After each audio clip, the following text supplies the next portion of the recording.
right now. That's embarrassing. Let's do that all over again. Thanks, Dylan, for letting me know. Hello, friends, and welcome back to the channel. If you're new here, my name is Arturo. I'm an artist and a technologist, and in this channel, I share the wealth of knowledge of the different tools and technologies that I use every day for digital and physical self-expression. So if that's your jam, certainly consider subscribing. As you can tell, we're still getting things started here on the channel by way of live stream, so I apologize for that mic not being live, but we're live now. And what we're doing today is actually bringing in your logos into Blender and using them inside Blender as SVGs in order to take that logo in an SVG format. If you're unfamiliar, we'll cover what that is, and animate it just as you saw the starting soon screen just now. So I'm actually going to flash back to that. I apologize if you were tuning in and you're wondering why the audio wasn't there. It's here now. We're going to flash back to the starting soon screen, which is all made in Blender.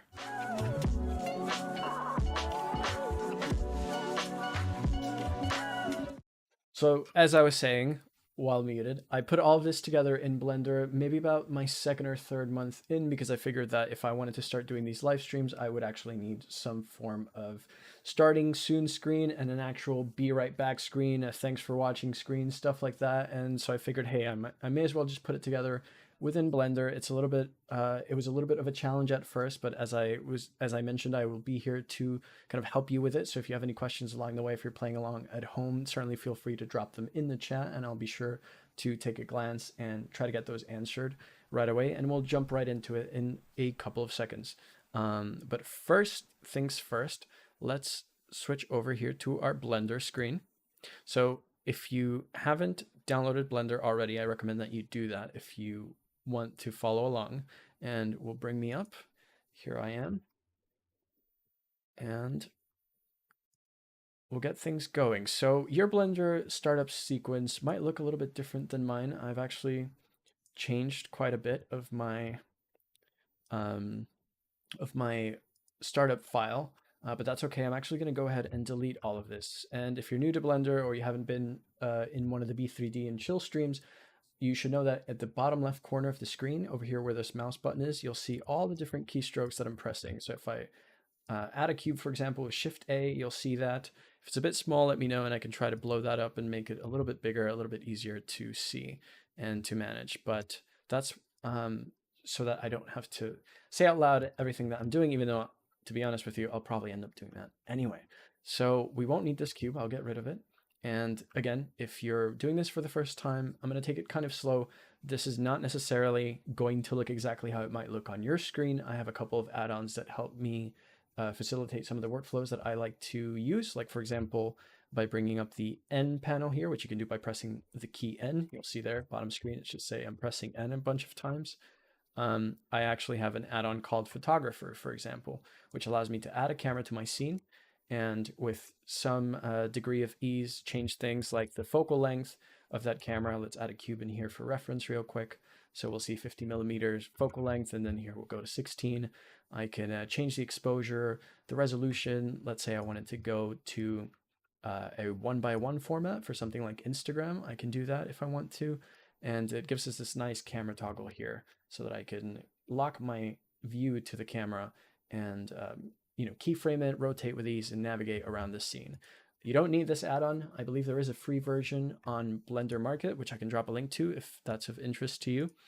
But we can accomplish all the same results by using Blender's native camera settings, which you can get to here under render properties. It actually, if you're not familiar with cameras and photography, this logo is actually the back of a camera. I'm sure, hopefully you've seen one before. That's what that looks like. If you were wondering, where can I find all my output settings? It looks like a printer. So it's this output properties here. And so some of these icons kind of help you get the hang and the idea of what you're doing within Blender.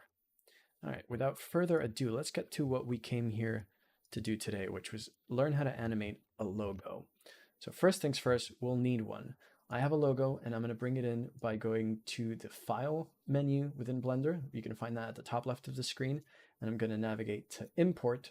This prompt will allow me to import a bunch of different file types one at a time. And in this case, we're looking for SVG, Scalable Vector Graphics. And if you're unfamiliar with the file type, what this does is it allows us to to infinitely scale our file, in this case, a logo. And so what that means is that you won't necessarily lose any visual resolution because it's just using fancy math to scale our logos up and down and to whatever dimensions and sizes we want them. And this is a really helpful file type if you are a designer, because it allows you to send someone a file and have them be able to size it at will. So this is really helpful. So you'll see I brought that in again, file, import, SVG. I navigated through my file system. You won't see the screen that shows up on my end that allows me to go through my files, because for security and safety reasons and privacy, I've disabled the live stream from doing that, but you should see it on your screen. If you have any questions, drop them in the chat and I'll feel free and I will answer them. So now we have this logo here. If you don't know already, it's a logo of my initials. This is the letter A in my name, the letter J in my name, and the letter R. This logo was made by a dear friend of mine, Luke Jackson, who made it for me a couple of years ago at my request to make something clean and simple. And he nailed it. So Luke, if you're watching, appreciate you and thanks for this. And today we're going to be animating this in Blender, just as you saw at the beginning of the scene. Or maybe we'll be taking it a different route. So let me quickly put an eye on the chat, make sure I'm not missing any questions. Looking good. And I'm gonna take a water. This is sip of water. This is my reminder to save file, which we can do by Control S and save. And I'll name this something .blend, AJR logo stream .blend, for example.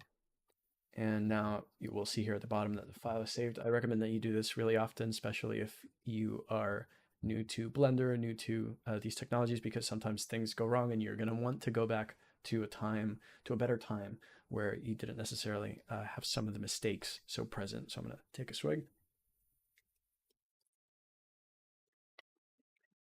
And we'll jump back in. So we have the file and we've brought it in as an SVG. And if we hit the tab button if we hit the tab key, we can actually see the different vertices that make up this SVG, and we can manipulate them as we want. So we're not going to actually be moving them in just any direction. We're going to move them up or extrude them. But first, let's stay organized. Let's rename this curve to the appropriate name so that we can keep track of it if we want to add more things to our scene. Okay. And so here we have it. I'm going to go to the modifier properties, and under modifiers, I'm going to apply a subdivision surface modifier. This will make my logo all wonky. I'll give it 2 levels of subdivision in the viewport and set it to simple so that we return to the original shape. And what this will accomplish, if I click here on this drop down caret and apply it, transform curve to mesh. And apply it, is that it will actually give me more points to work with. So now we're actually going to do what this prompt here so kindly reminded me to do, which is to click on the logo that we've brought in, and under convert, we're going to convert it to a mesh.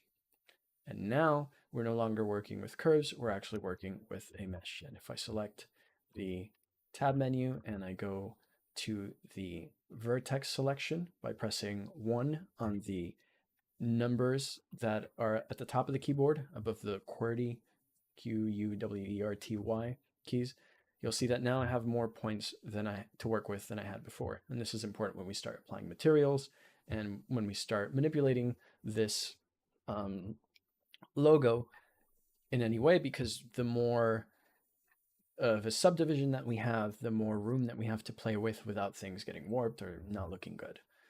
So from here, there is several different ways that we can go about applying some thickness to this. If we go to the rendered view right now, you'll see my world in Blender is all white, and that's because I've set my shading to be that way. But if I were to, for example, apply this HDR background in the back, which is just a sort of a forest scene to give us some realistic light. You'll note that we kind of lose the logo. We don't really see it. So that's why I've set it to white for now. We can get fancy with the way that we want things to look later. So I'm going to press the tab button and I'm going to press A. And if you don't have this pie selection menu, you might need to enable it under Edit, Preferences, and then a Preferences screen should pop up under which you can go to Add-ons and select the 3D Viewport Pie Menus add-on and click on that, and that should enable it for you. I'm taking it kind of slow because, again, those screens don't show up on your end, but they do on mine. If you have any questions, drop them in the chat.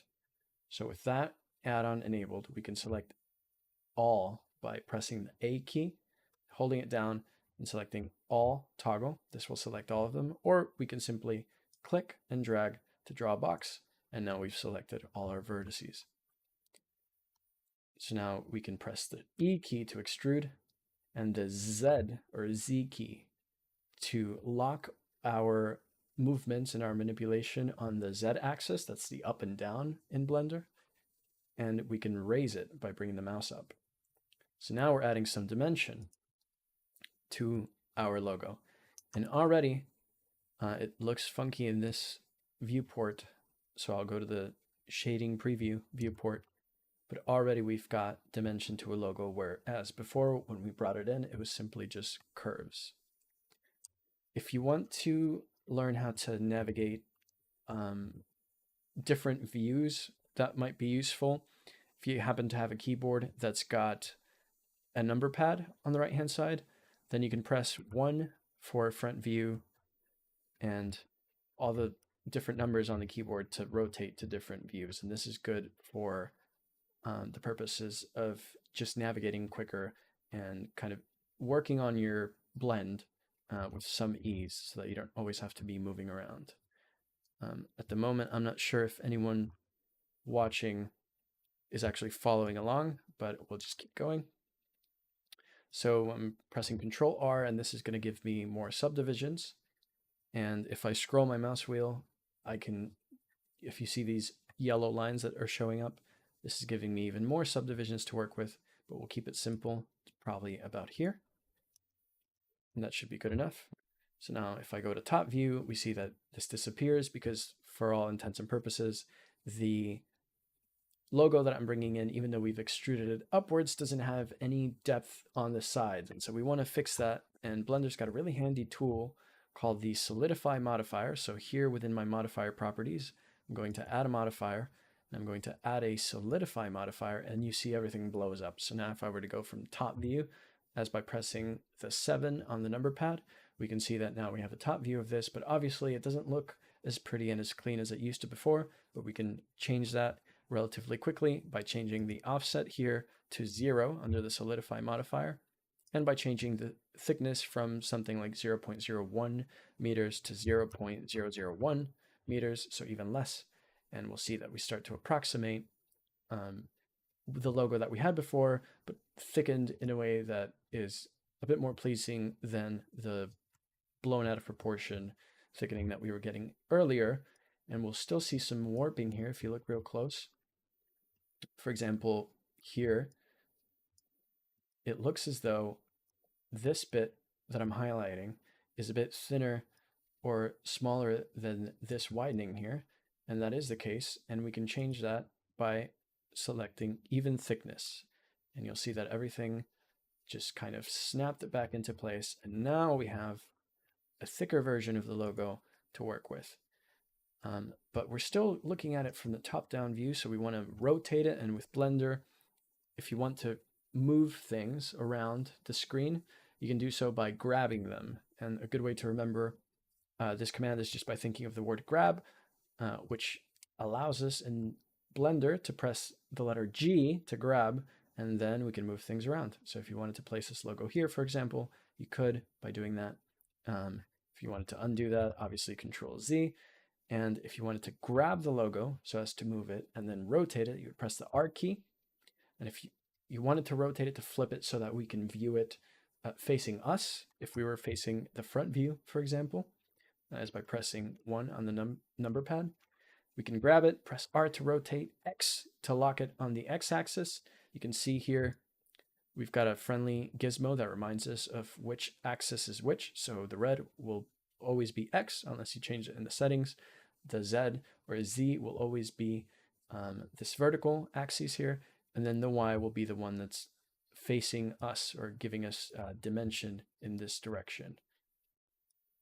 Okay, so with a bit of a spatial awareness and understanding of how the world that we're looking into in Blender is kind of laid out, this will go a long way in helping you get your thoughts out into Blender faster. This was one of the things that took me a while when I first picked it up. I hadn't used too many 3D creation suites before then, and certainly not for as long as I intended to be using Blender.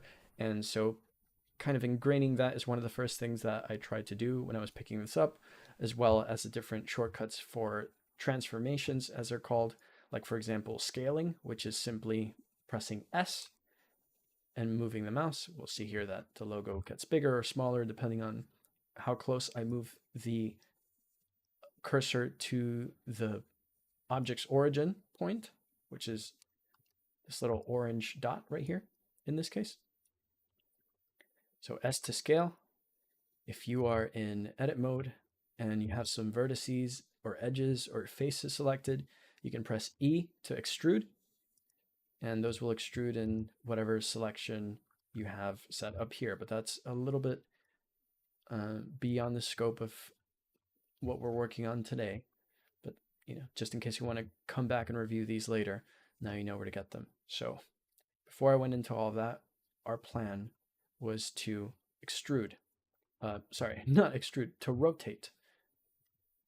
So from the front view, we're going to hit G to grab, R to rotate, X to lock it into the X axis, and we're going to do a 90-degree rotation. So we type in 90 in the number pad, and there we have it. So now this is facing us. If we were to hit the front view, now we're looking directly at the logo, and this is kind of how I like to work because it just keeps things simple. If I can know that I have to move something a certain amount on a certain axis. So trust me when I say that it takes a while, but it's really worth getting the hang of it. And I'm specifically going over these really slowly because I know that, or kind of in depth, because I know that some of the people watching are new to Blender and may have not used tools like this before. If you're a Blender Pro, still watch though, because you might learn something new. I learn something new every day, and it's part of why I love this tool so much. So with all that said, finally got this logo. Let's add a camera. So we're going to do that by pressing Shift A, which is how we add anything to the scene. If we want to add a cube, we can add a cube and it'll be real big. And so I'll move this one away because we'll want to use it for our reference, our sizing reference.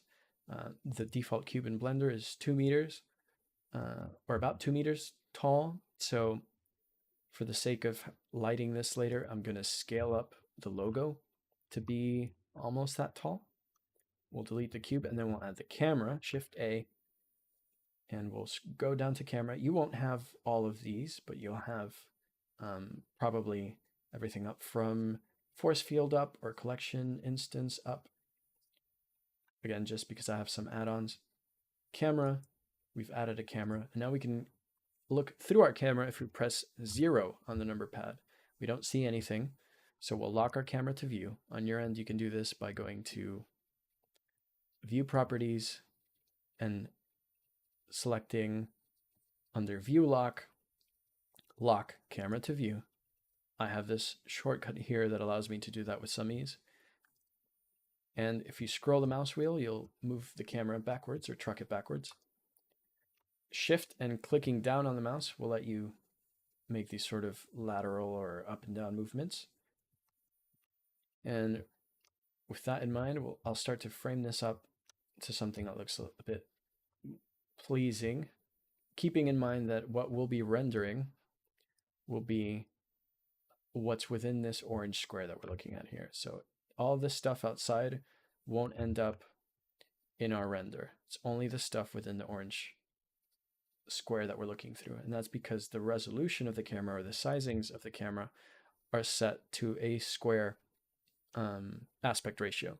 So for example, if we wanted to render it for YouTube, we could do something like 1920 by 1080, and then we'll see that the square, the camera that we're looking through, expands to fit the size of that aspect ratio and those dimensions that were given and that resolution. And now if I were to press render, so hit F12, we can see what that looks like.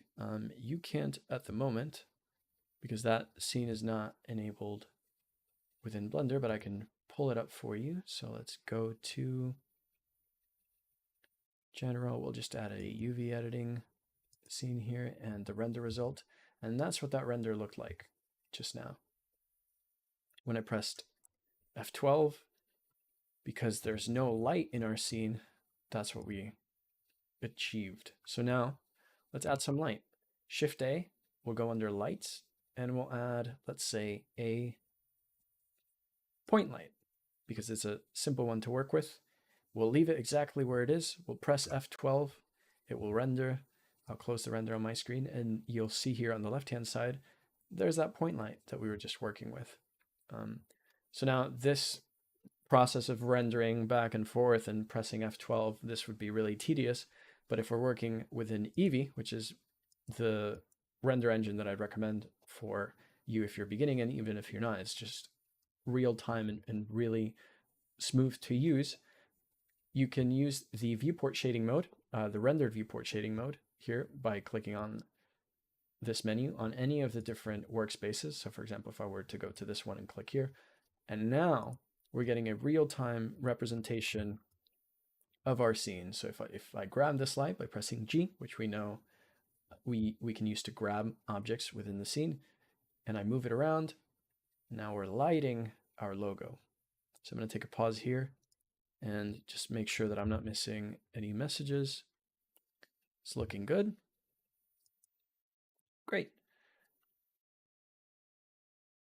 So we have this light, and actually for this purpose, I'm not going to use a point light. I'll use a sun lamp, for example. So I'll use Shift A to bring up the add menu, and I'll add a sun.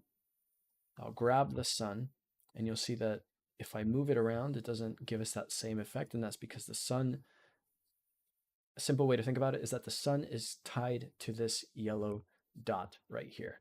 So if you were to grab this yellow dot and move it, now the sun's moving.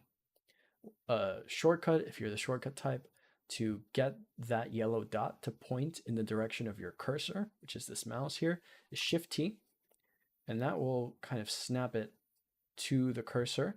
So if you move your mouse around, you'll also be moving that light. This might be a good way to work for you. Try it out. And I'll just set this up using some, aesthetically pleasing lighting setup to give us some rim light over here. So this maybe looks good, maybe not. We don't have to render it, but if we wanted to, we could. If we wanted to render it, it will look exactly or more or less as we see it. And now let's get into the subject of adding a background. Since we now know how to bring the logo in and we know how to light it using different lights, maybe not some extreme lighting situation or something that looks really aesthetically pleasing, but we know how to put lights into the scene and how to move them around. Let's work on giving it a background. So I'm going to actually turn off or close this world setup that I've got and bring in a new one by pressing, let's do that again real slow. So here under the shading menu, you'll look for this workspace, which looks like this. It's your shader editor. And here you have the options for the shading for the different objects in your scene. I'm toggling the outline here so that we can see what we're working with by clicking on it, or see what we are selecting. I'm going to select the logo just to set the example and press new, this will give us a new material in the material slots for this logo to work with. And we'll call it logo so that we can keep things organized. And we'll color it, let's say red. And now it's red. And if we want to give the world a different color, we just simply select the world nodes and add a new world node. This one will be named world 001 for me, but it doesn't matter so long as it's the one that's selected. It will be the one that's actually showing up when you're in your rendered view. So you'll see now that the background is this kind of flat gray. But if I were to change it to blue or any other color here in the hue saturation values or in the RGB sliders or even in hex codes, we can use something like one of my favorite testing colors when I'm working on stuff with code or with hex, which is FF00FF, or this really strong, intense pink.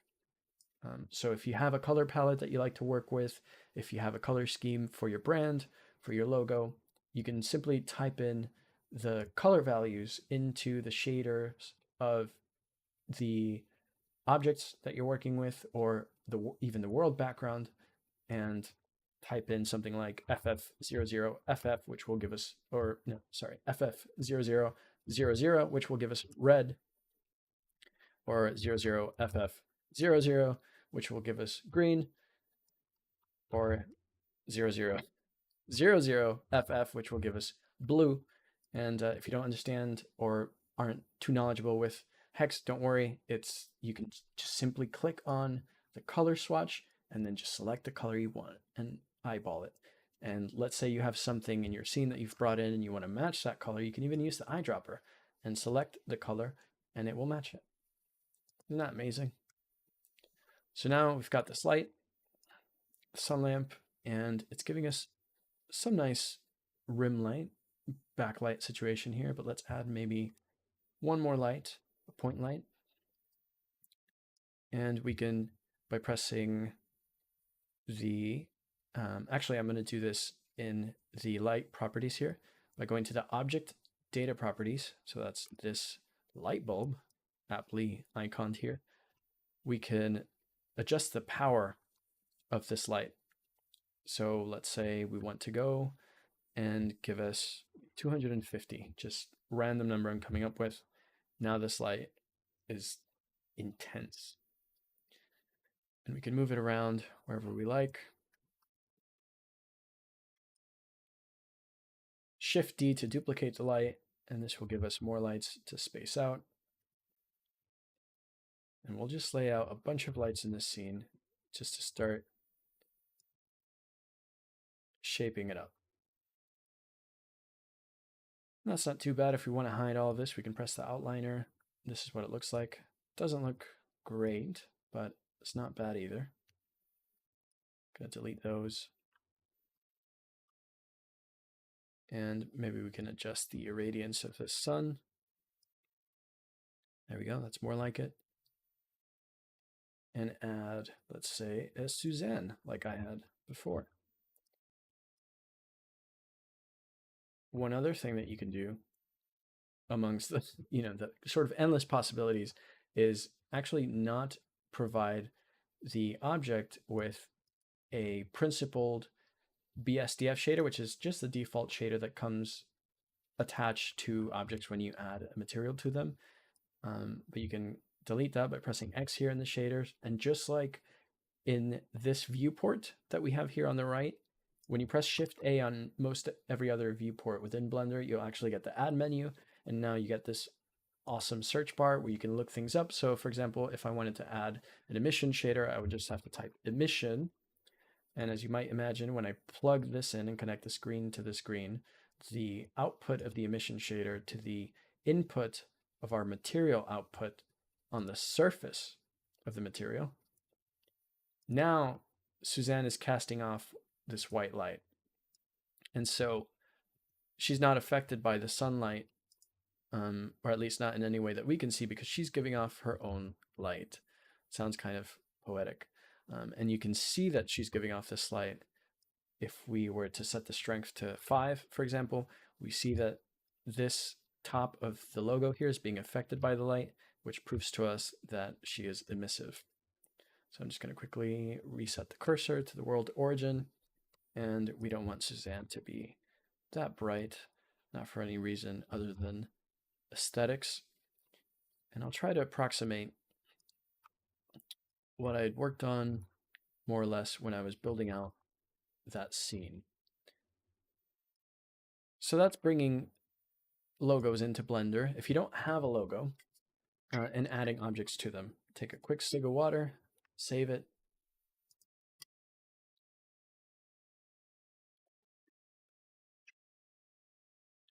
Hope you're doing well on your end, saving, kind of hopefully grasping all of this. If you're playing along at home, we'll delete Suzanne for a moment. If you don't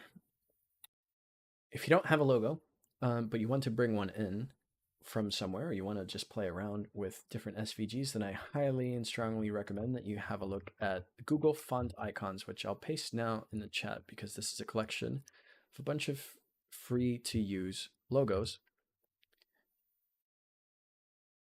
that you can play around with. And it seems like that didn't format properly, so let's try that again. In the chat, Dylan says, Suzanne, you are bright enough just the way you are. Yes, that's true.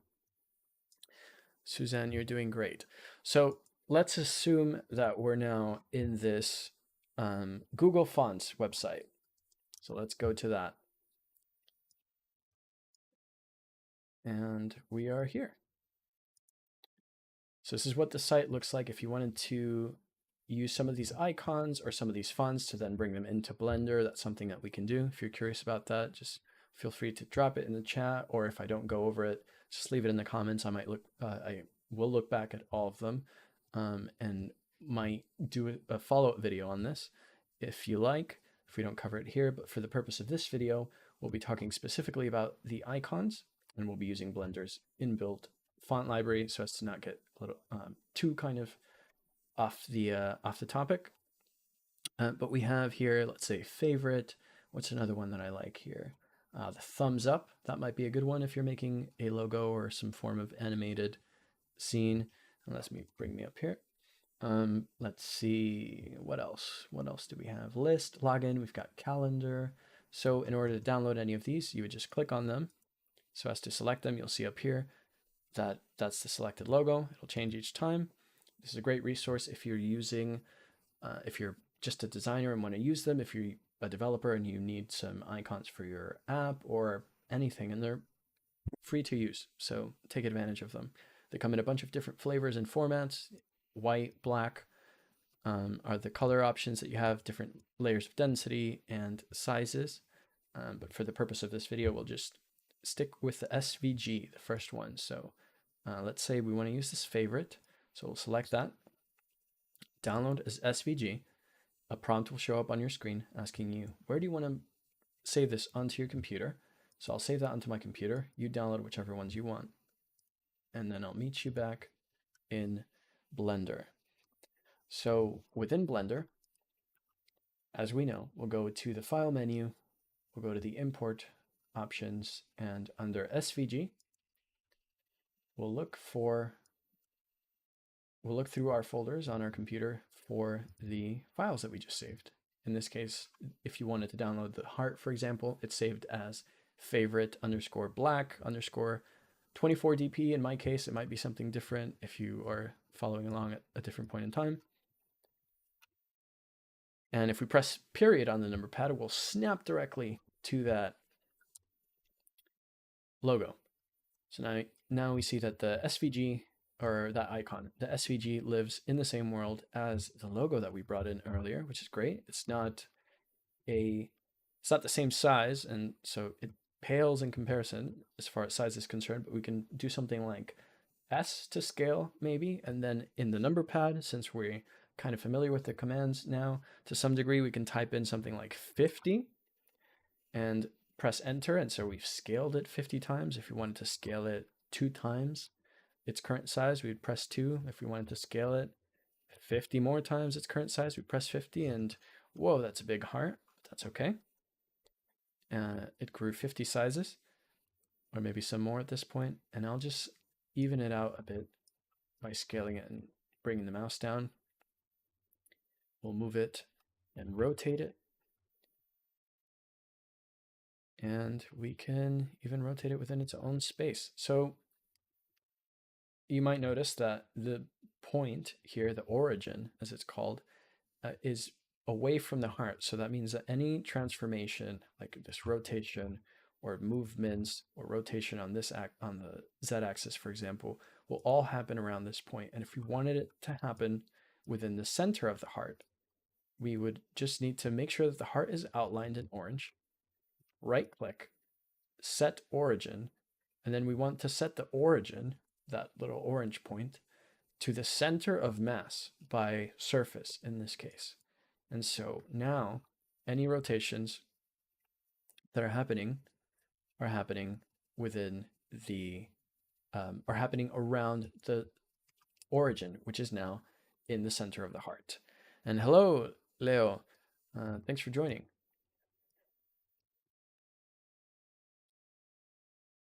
This is a great resource, says Dylan. Yes, fonts.google.com is a great resource for fonts to use for your projects, and it's also a great resource for icons. So again, if you haven't taken advantage of that, certainly do, because it's so worth it. So now, as we know, we can press Tab to enter the, actually, we can right-click and convert this heart to a mesh. And now we can press Tab and enter the, to see the different faces of the heart, for example, that we can manipulate, the different edges, excuse me. And if we press 1 or we cycle up here through the different selection modes, we can see the different vertices. Select those and manipulate them. In this case, we want to select all of them, so we'll press A, select all, and then E to extrude to give the heart some depth. I'm going to press Control R. This will allow me to do a loop cut. And if I wanted to size it, scale it, S to scale, and just kind of move it about slightly. And now we've got a heart with some definition. And if we wanted to get rid of these edges here, we'll go back to shaded view, shading preview view. If we wanted to give it some edges, get rid of those edges, we can simply just right click on the heart and shade to smooth. And then we get rid of them. But as I was mentioning earlier, depending on your topology, and that's the a fancy term for the way that the geometry is laid out. For example, this bit here that's got all of these different edges that are not necessarily laid out in a consistent fashion or distributed along the actual shape of the heart consistently, will warp in this way. And we don't want that. So in this case, I'll just go back to flat shading. That's okay for now. Again, working on fixing that is kind of beyond the scope of this video. But if you want to see more videos like that, or check out videos in which I talk about how to get rid of these lines, for example, then consider subscribing if you haven't already. And now I'm just going to move the heart around. Maybe we'll bring in another shape. And don't go anywhere yet, because in the last 15 minutes, we're going to go really quickly into animating, which is actually relatively simpler than you might think and a lot of fun. Magic Mark, thanks for joining, says you can extrude without converting it into a mesh. Yes, you can. And that we can try that out with a different shape that we bring on. So for example, if we wanted to bring on the, let's import thumbs up and import that as an SVG. As I mentioned earlier, there's about 100 different ways to do all kinds of operations in Blender. And just to keep things tidy, let's make sure that we're naming everything properly. So we'll name this heart. Let's select this one, see what this gets us. This is the thumbs up. So what's this? Another thumbs up?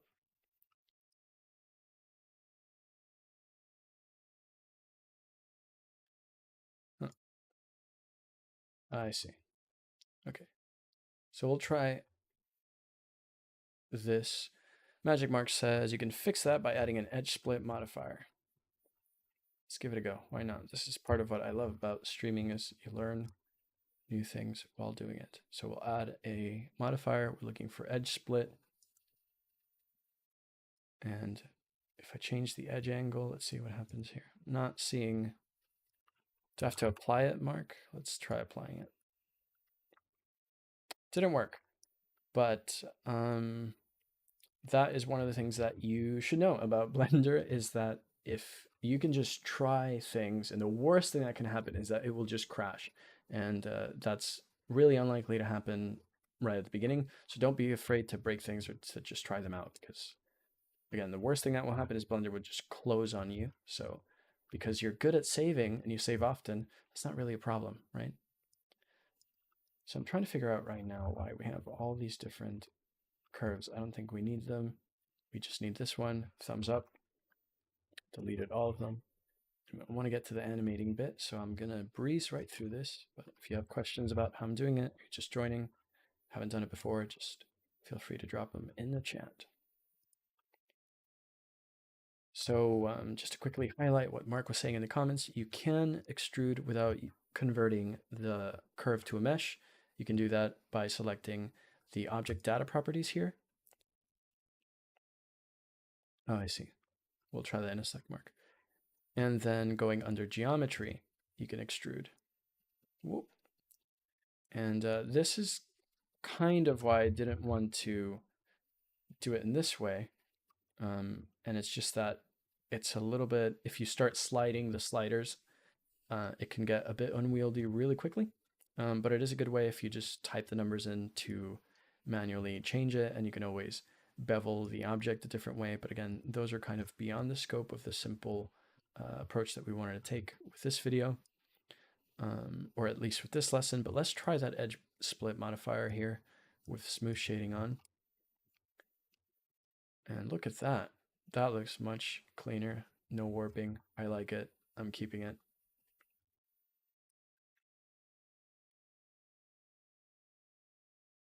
Looks great.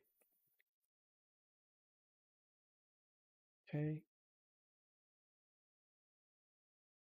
And I promised we'll get to animating, so let's just do this. There we go.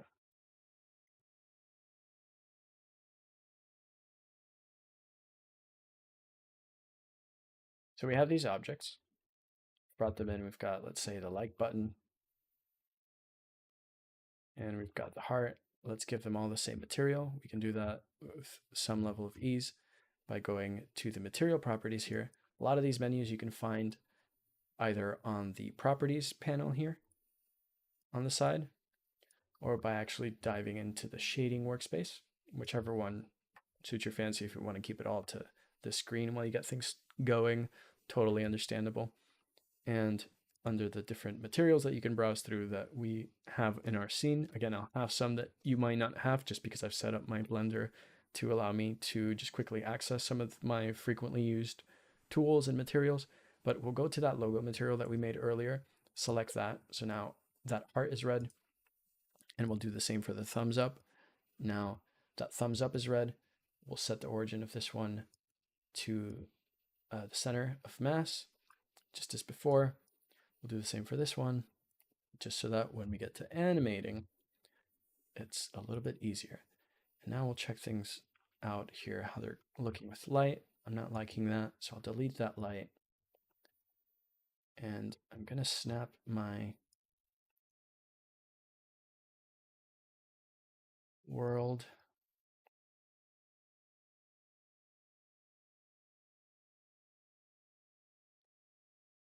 And we'll set the strength of the background here to, yeah, 3 is fine. And this will just give us light all over. Magic Mark says, the edge split modifier removes weird stuff from all text and curve objects most of the time. Yeah, that's handy.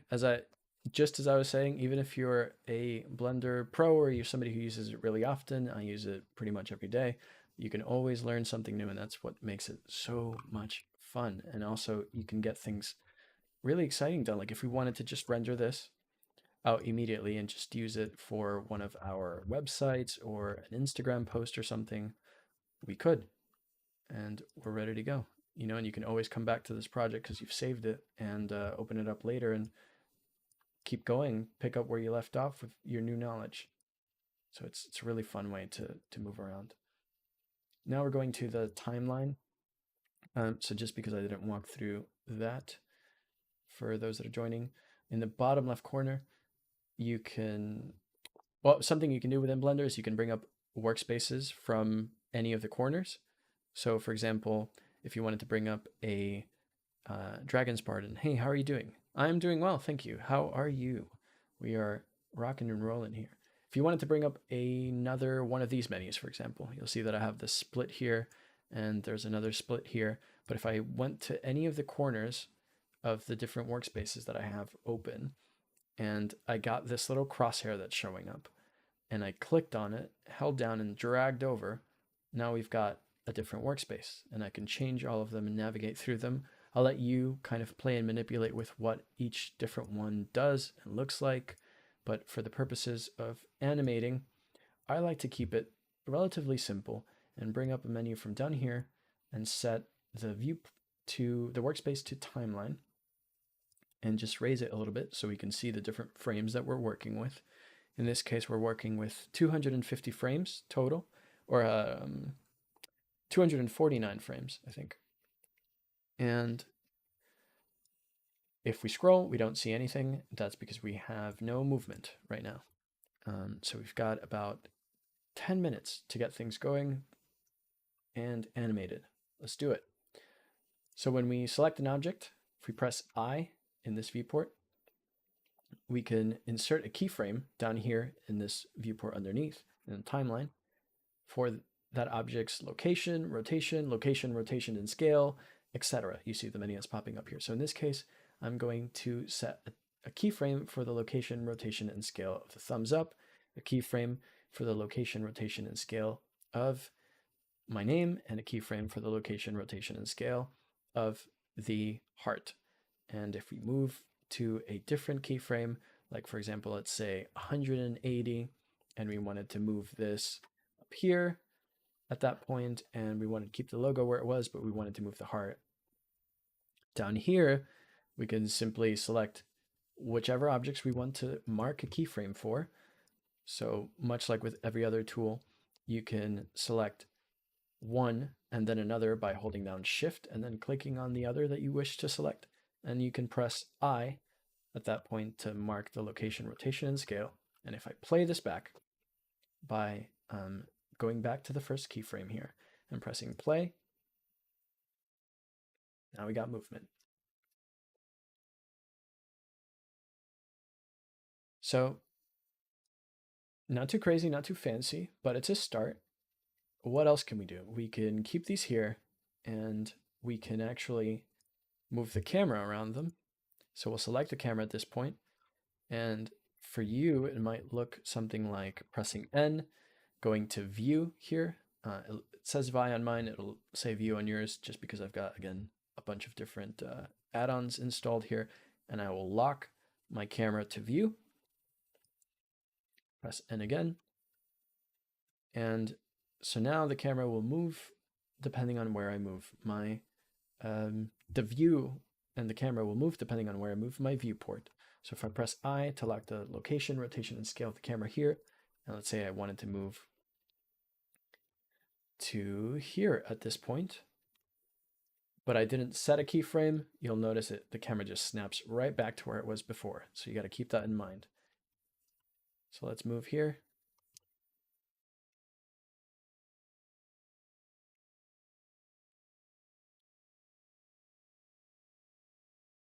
That looks good. I'll set a keyframe here, location, rotation, and scale. I'll read this note aloud just for folks who might benefit from it.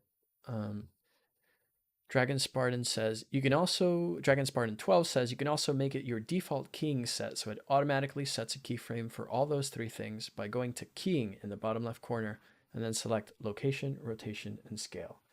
And let's do location, rotation, and scale. That's pretty handy. Now we don't have to do that I selection each time. We can just hit I and it should be the default. And if I play this out, you'll see now we've got the camera movement that we just animated, as well as the movement of the two logos. I'm playing this back in the shading viewport mode, but you get the idea. If I were to swap it back to show us the world shader, it's the same. And let me just quickly remove this. And so now we've got a very simple animation. It lasts about 10 seconds, and it took us, minus all my talking, about half an hour to put together. So that's not too bad. If at this point you have any questions, feel free to drop them in the comments.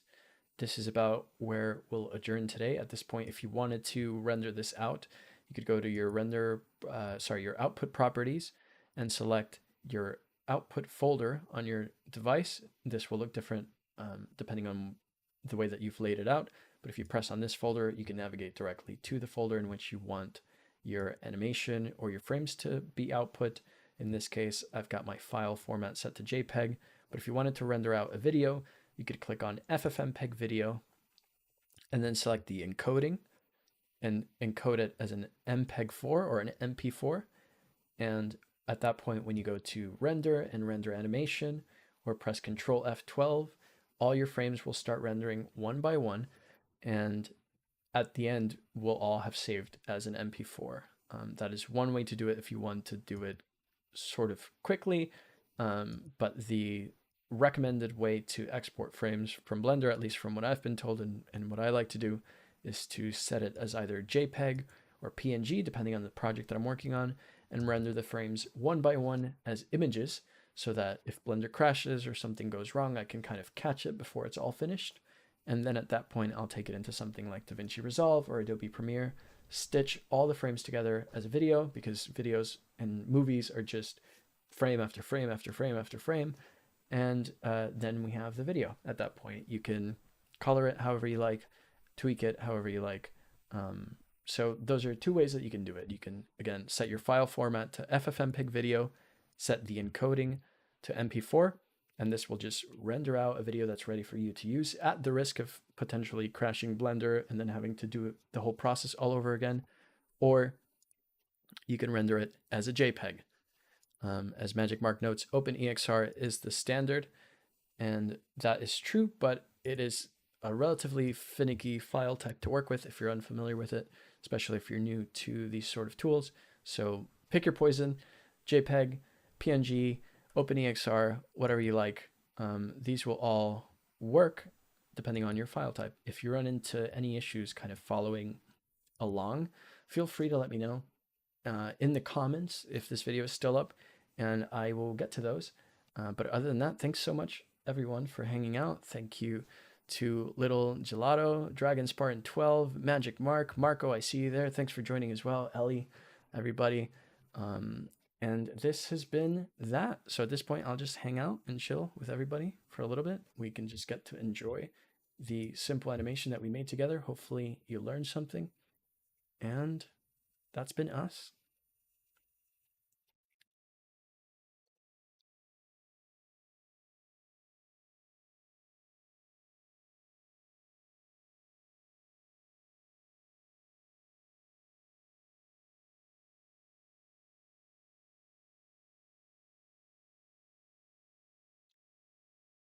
See, Dragon Spartan says, preferably you always want to use PNG.